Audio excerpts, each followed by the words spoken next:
Boa noite, senhoras e senhores. Estamos iniciando mais um programa Literatura Local, que é uma parceria entre a TV Câmara e a Academia Passo Fundense de Letras. Eu trago hoje para vocês um grande presente. Eu trago Márcia Barbosa, que é autora desta beleza aqui, que é o livro Duas Fomes. Boa noite, Márcia. Boa noite, espectadores. Um grande prazer estar aqui. Para mim é uma honra. Já faz um tempão que eu tento trazer você para cá. É verdade. Quando você lançou este livro, mas a gente não conseguia conciliar os horários, né? Mas muito obrigado por estares aqui, tá bom? Eu que agradeço. E como eu primo por dar a conhecer a pessoa que eu trago aqui com a sua obra, eu gostaria que você falasse um pouco de si. Pode ser? Pode ser. Que bom. Eu tive uma infância, eu diria, privilegiada, porque sou de uma família de classe média baixa. Meu pai é funcionário público, minha mãe dona de casa, mas tive acesso desde muito cedo à literatura e à poesia de modo especial, antes mesmo de saber ler. Meu pai sabia vários poemas de cor, dizia poemas de memória, me contavam histórias, liam livros para mim e logo em seguida que eu aprendi a ler, então eu passei a ler esses livros e decorar poemas também, sempre gostei disso. Mais o pai do que a mãe? A mãe era mais contadora de histórias. O pai também é contador de histórias, mas ele além disso sabe até hoje, ele tem 85 anos, sabe até hoje muitos poemas de memória. De vez em quando a gente faz torneios, assim, quando eu vou visitá-lo, ele sabe muitos poemas. Então, isso foi muito marcante, claro, e depois eu decidi, né, já adulta, fazer o curso de letras. Não me ocorreu de início porque aquilo estava tão ligado ao prazer que eu não imaginava aquilo como um ofício, como uma profissão, tanto que eu fiz vestibular para jornalismo primeiro.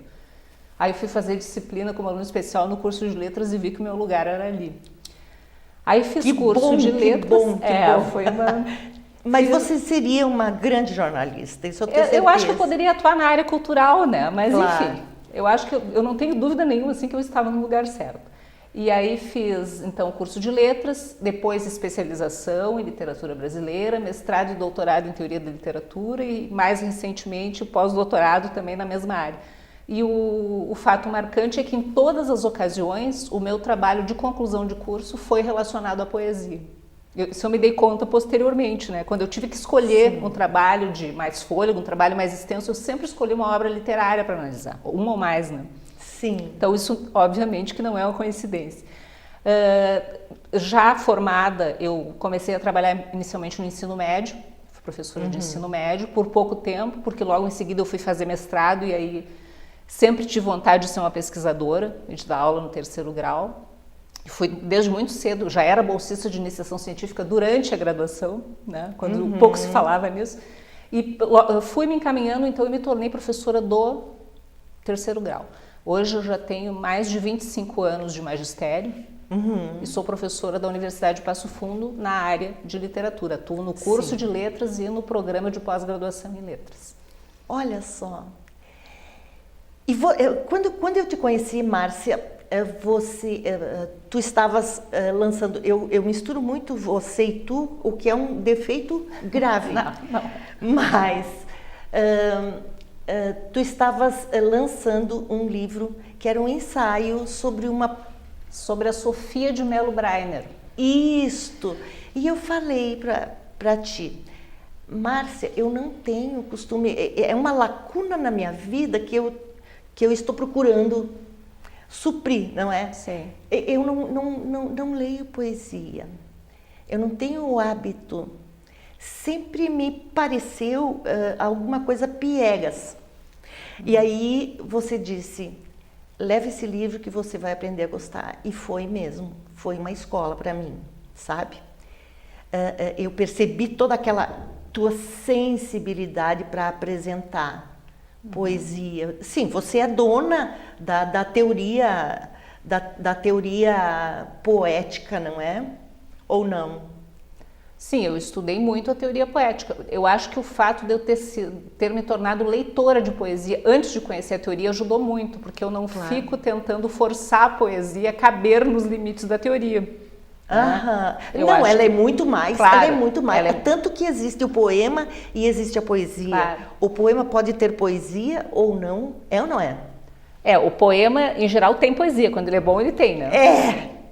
Mas ele pode ter ou não. Mas a poesia pode estar presente em outras obras, inclusive, que não são escritas em verso. Né? Existem prosas Mas esse teu comentário é interessante, porque a grande parte das pessoas não tem o hábito no sentido de que quando vai procurar um livro para ler, não procura um livro de poesia. Né?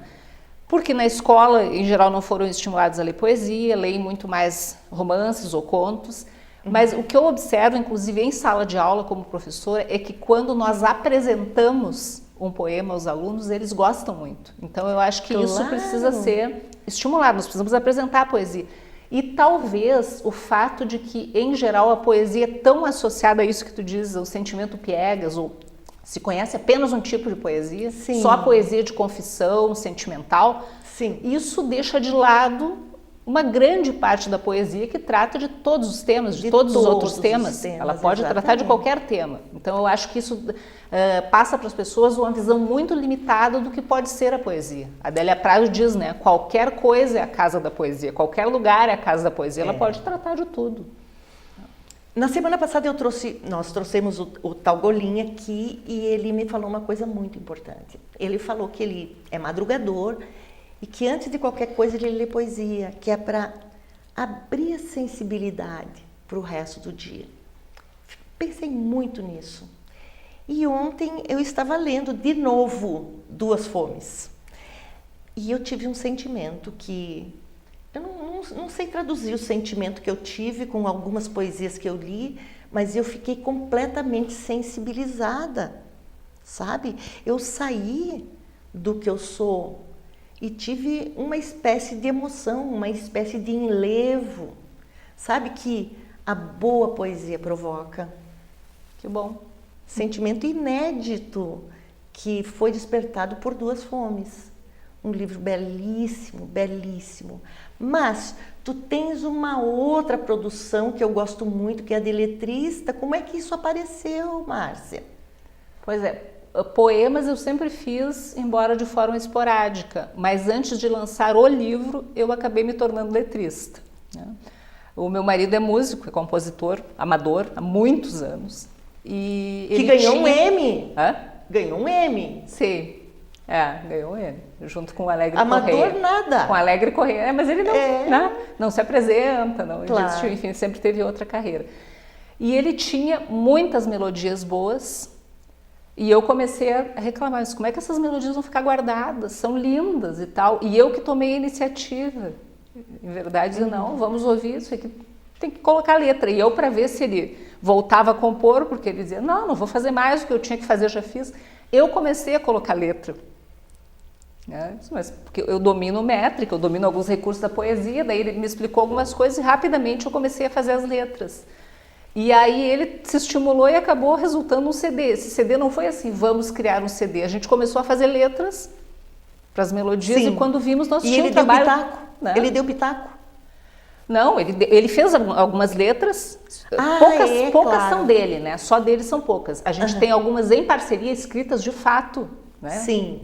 A dois, e algumas que foram feitas por mim. Né? Sim. Várias por mim, algumas em parceria e poucas dele.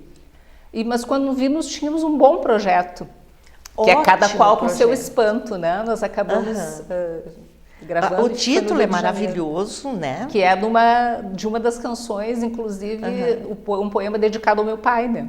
Sim, o teu pai é uma pessoa fortíssima, né? Fortíssima. Até nesse livro também em relação à música, sempre foi um grande ouvinte de música. Olha então, só que riqueza. Tudo isso, né? Mas esse livro surgiu também muito por causa do teu pai.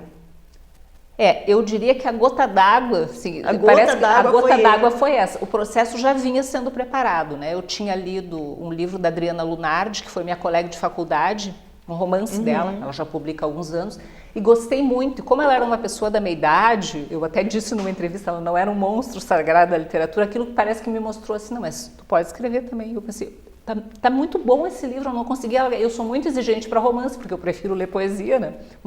Eu gostei muito, eu não conseguia deixar de lado aquele livro. Eu pensei, mas ela está escrevendo muito bem.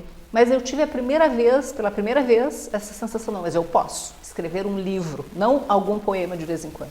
Mas isso foi lá por 2014, e foi indo. Aí, em outubro de 2015, a minha mãe morreu. E aí parece que isso veio à tona, assim. Desde que os meus pais começaram a ficar mais velhos, eu sempre tive isso em mente, de dar boas notícias a eles, sempre ter boas notícias para dar, porque eu acho que depois de uma determinada idade a gente não deve mais levar problemas, nós é que temos que ajudá-los a resolver os seus problemas e, além disso, dar presentes, né? Presentes simbólicos, que são boas notícias. Eu sempre tive isso. Você é filha única? Eu sou filha única. Olha só! Que é uma responsabilidade maior, né? Verdade. Então, logo depois da morte da minha mãe, eu sendo filha única, claro, ele ficou muito bem cuidado. Felizmente, nós temos uma família muito solidária, a quem inclusive eu dedico e agradeço ali também. Mas eu fiquei com esse sentimento, porque eu tive que voltar da minha cidade natal, deixá-lo lá, ele quis continuar morando lá, ele está bem de saúde, né? Claro.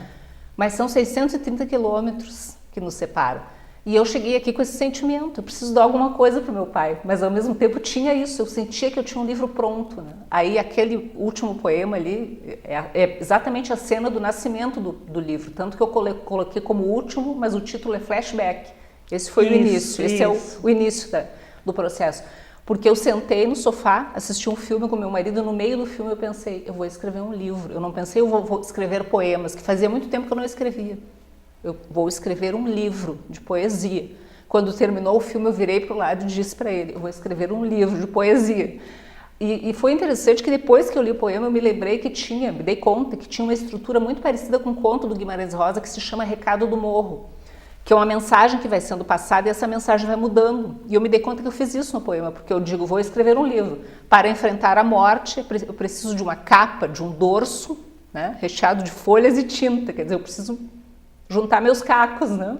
Preciso me refazer e fazer meu inventário pessoal. Mas, ao mesmo tempo, depois eu digo para o meu marido, mas eu preciso, né, dar alguma coisa para o meu pai, eu preciso dar um motivo, preciso dar ao meu pai um motivo. Aí, quando eu vou dizer para ele... Porque ele estava sofrendo com a morte. Eu precisava dizer para ele, viva, né? Tanto que eu liguei para ele e eu disse aquilo, tenho uma boa notícia, eu vou escrever um livro de poesia. Aí eu quis dizer 3 coisas, né? Vivesse para ver, ele que continuasse vivo. Segundo, morrer não é estar morto. O que vivemos continua vivo. Lógico. E terceiro, os bens que me ficaram não são esses, os bens que me ficaram estão aqui, viraram poesia. Né? Que é muito todos mais os do que bens, não são os bens, né? Não são os bens materiais, né? Todo o resto que é o mais importante. Então, essa foi a gota d'água. A partir dali, a minha mãe morreu no dia 16 de outubro. Voltei de lá, 7 dias depois. Em seguida eu comecei o livro. Eu chegava a escrever 5 poemas por final de semana, assim, que era quando eu tinha mais, mas em qualquer lugar. Eu escrevo no ônibus, em qualquer lugar. E em 4 meses, mais ou menos, eu tinha todos os poemas prontos. Foi rápido, quer dizer, eu tinha um livro mesmo, não tinha um poema. Você me parece tão francesa, sabe? Porque você caminha muito, né? Muito. E você anda de ônibus muito. E isto é muito francês, né? Nós temos ainda aquele ranço de que a gente precisa, né? Parece que é humilhante, né? É! Eu acho um privilégio isso, né? Para mim é um grande ganho. Assim. O escritor deve caminhar, o escritor deve andar de ônibus, o escritor deve conviver, né? É verdade. Na periferia, deve conviver na alta sociedade, deve conviver com todas as pessoas, que é para ele ter material, né? Eu sempre gostei muito de andar, né? Isso é um hábito de família, inclusive. Nós nunca tivemos carro. Eu me lembro, eu até conto isso, né? Mesmo quando a nossa situação financeira melhorou um pouco em casa, que eu era ainda adolescente, e disseram para o meu pai agora comprar um carro, ele dizia, para quê? Então, eu sempre tive isso, o meu marido também tem isso, né? Nós caminhamos muito, a visão que se tem da cidade é outra. E o contato que se tem com as pessoas é outro, não apenas caminhando, encontrando e conversando, mas andando no transporte coletivo. Tu conhece as mais diferentes pessoas. Eu comentava antes, um dos poemas é de uma conversa que eu ouvi entre 2 moradoras de rua. Sim. Que é Ouvi no Viaduto, o título, Sim, né? sim. Então, coisas que eu perderia se eu não tivesse esse contato. Sim. A gente só ganha, né? Vamos fazer um intervalinho? Vamos fazer. Depois que a gente voltar, quando a gente voltar do intervalo, a gente vai conhecer muito bem aqui essa preciosidade da Márcia Barbosa. Até lá!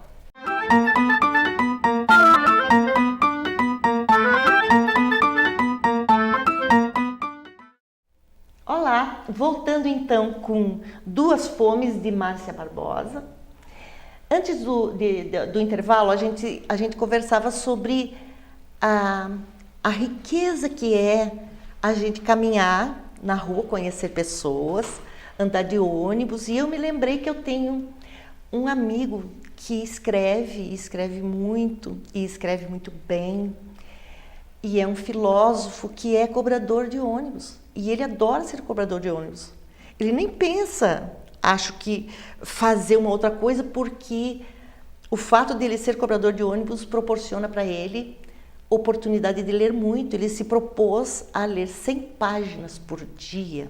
E ele lê Sêneca, ele lê os filósofos, ele lê poesia, ele lê muita coisa, né? Então, a gente devia ter este hábito, né, de caminhar, deixar o carro em casa, por favor, ou não ter carro, né? Tem tantas pessoas que não têm nós não temos carro. Telefone e acham isso muito bom. Outras pessoas não têm carro e acham isso muito bom. E nós pensamos que o carro é obrigatório, não é. A gente tem um clima um pouco difícil, mas existem guarda-chuva. Aliás, os holandeses dizem que os noruegueses dizem que a gente não tem tempo ruim, a gente tem roupa ruim.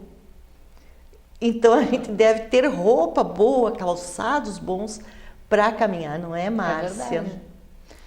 A caminhada eu imagino, Márcia, que todo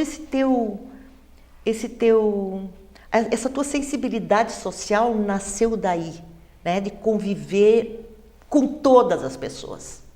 Né? Que a gente percebe assim uma sensibilidade muito grande com o que são os problemas sociais, né? A exclusão. Se a gente for observar nos próprios agradecimentos que eu faço à minha família, eu já digo, né, aos meus familiares que se ocupam de muitas fomes e socorrem seus dessemelhantes no dia a dia e na urgência das enchentes.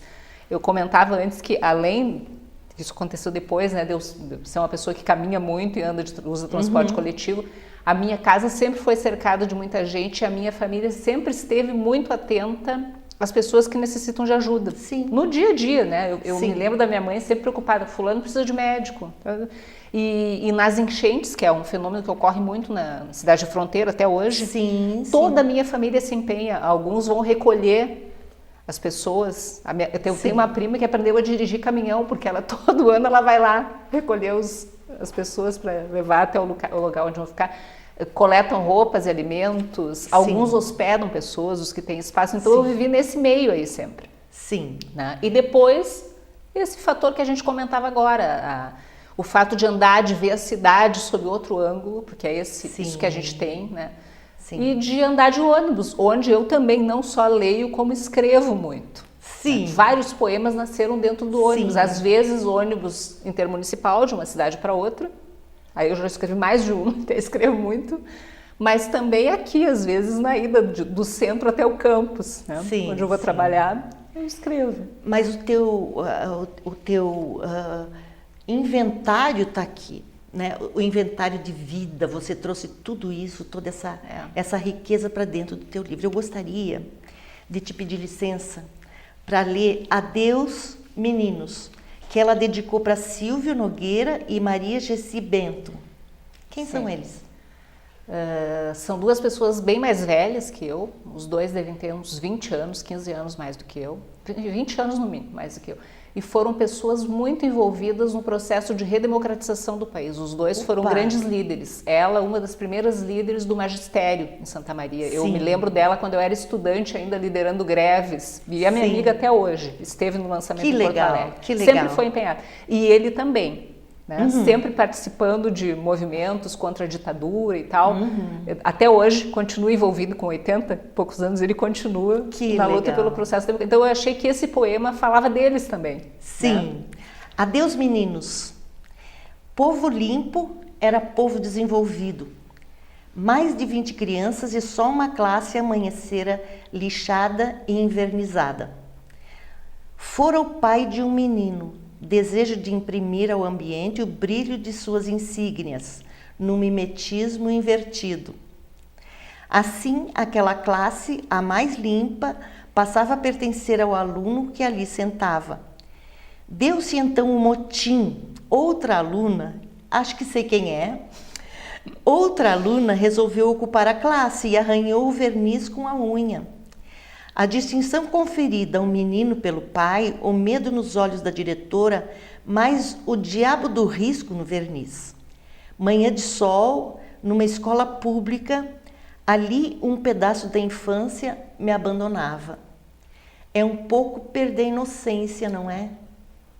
Eu sempre digo que esse poema é uma espécie de conto de escola, a minha versão de conto de escola do Machado de Assis, que é a perda da inocência também por parte de alguns meninos, né? No cotidiano da escola tem algo mais forte que se apresenta e que é uma revelação.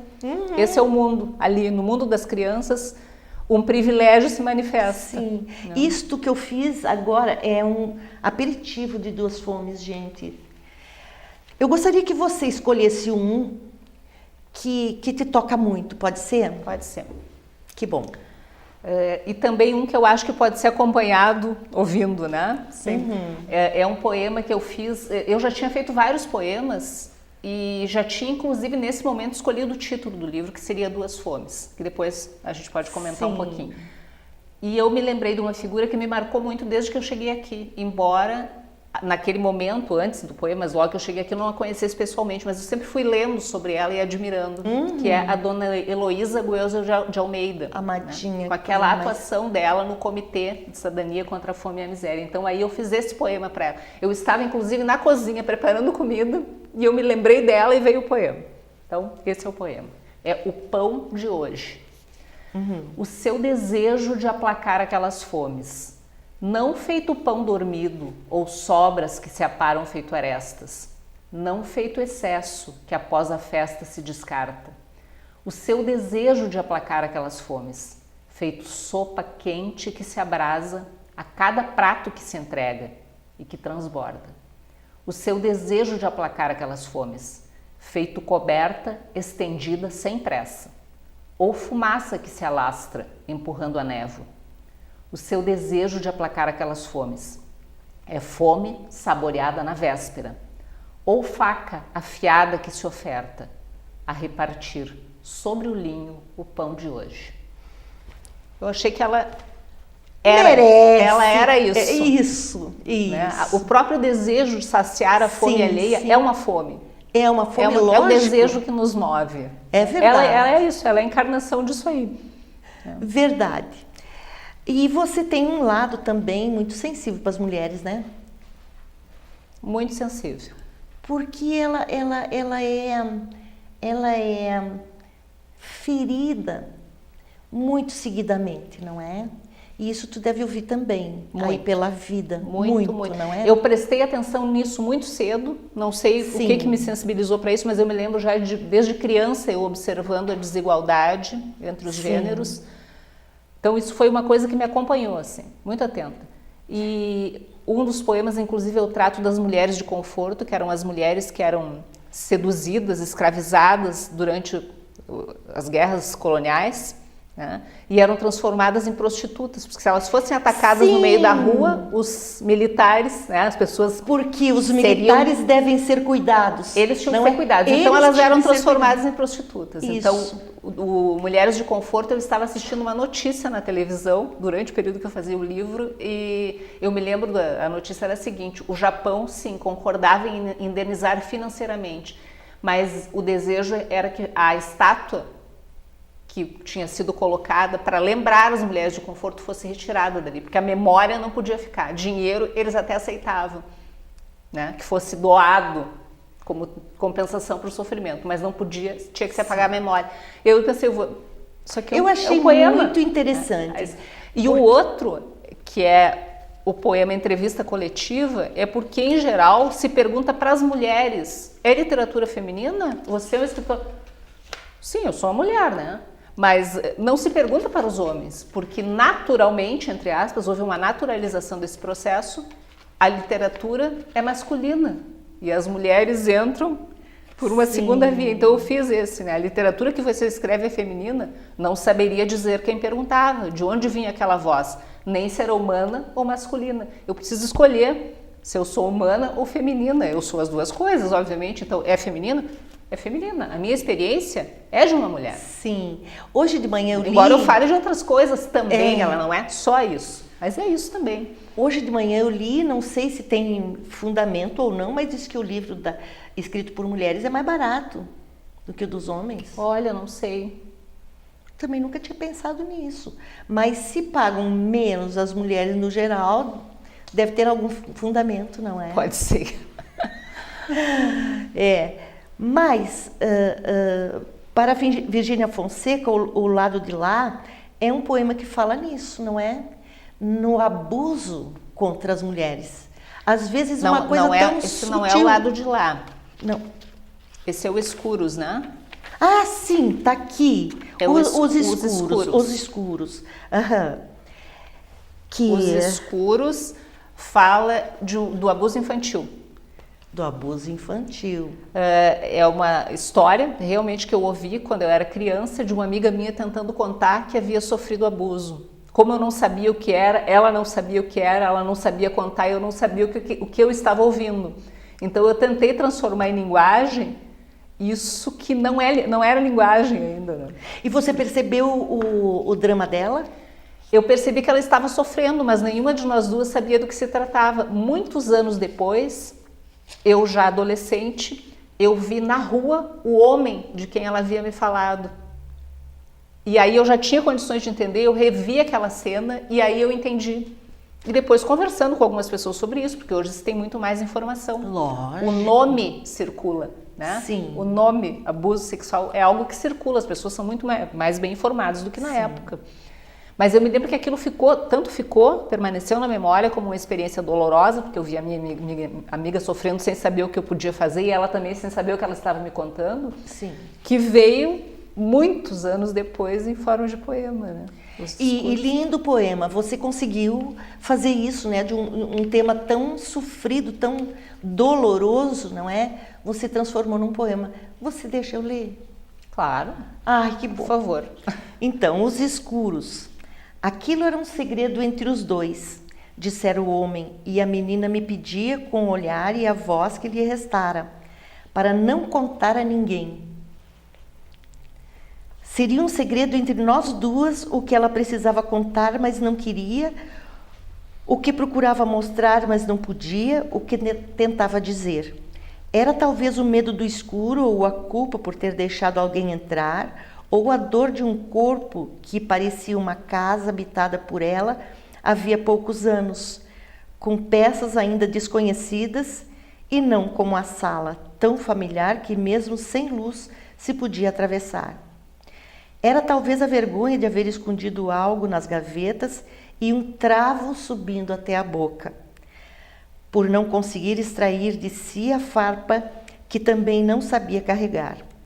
O escuro era um mundo quase sem linguagem e minha amiga contava em frases breves, minadas por intervalos e desvios, o que era e não era aquilo, o que no silêncio eu ia catando antes de saber escutar. Ela própria já sentia culpa, embora não entendesse. Exato. Era um corpo que ela habitava há tão pouco tempo. Nem o corpo ela conhecia, né? Não conhecia, lógico, não era como essa. Belíssimo, belíssimo e doloroso muito também. Doloroso. Quantas meninas são abusadas dentro da sua própria casa, não é? Nós precisamos falar sobre isso, né? E falar assim. É necessário. Muito bem, o que mais a gente pode ressaltar do teu livro, Márcia? Esse livro traz também uma coisa muito importante que é a Elza Soares. Você fala do haikai dela, né? A Elza Soares, essa história dela eu ouvi na infância ainda, e depois eu ouvi uma entrevista com ela contando que ela foi se apresentar num programa de calouros com Ari Barroso, e ela é uma menina muito esquisita, com a bainha da saia improvisada com alfinetes, chega no programa e ela é meio ridicularizada, né? Sim. Mas ela tem, e por isso que eu digo que é um haikai, porque uma frase ela derruba aquilo ali. Né? Ele pergunta, mas de onde você vem? Quer dizer, você é tão esquisita. Qual é a pretensão de cantar, né? Esse programa, onde vinham mulheres, né? Meninas da sociedade, bem. De onde você vem? Ela diz, do mesmo planeta seu. De que planeta? Do planeta Fome. Eu pensei, mas que presença de espírito, né? Pensei, verdade. Como é que uma pessoa tem essa resposta, assim, saindo de onde... Sim, Quer dizer, ela tinha duas fomes, ela precisava aplacar a fome, e o filho doente, inclusive, precisava de dinheiro, precisava daquele prêmio, mas ela também queria cantar. Daí saiu o título, né? Duas fomes. Quando eu fiz esse poema, eu vi que eu tinha o título do livro. Márcia, nós temos que ir embora. Que pena. Infelizmente. Vamos ficar com fome. Isso, nós vamos ficar com fome. Mas muito obrigada para você que nos assistiu e até a próxima semana. Ficamos aqui com o livro maravilhoso Duas Fomes de Márcia Barbosa.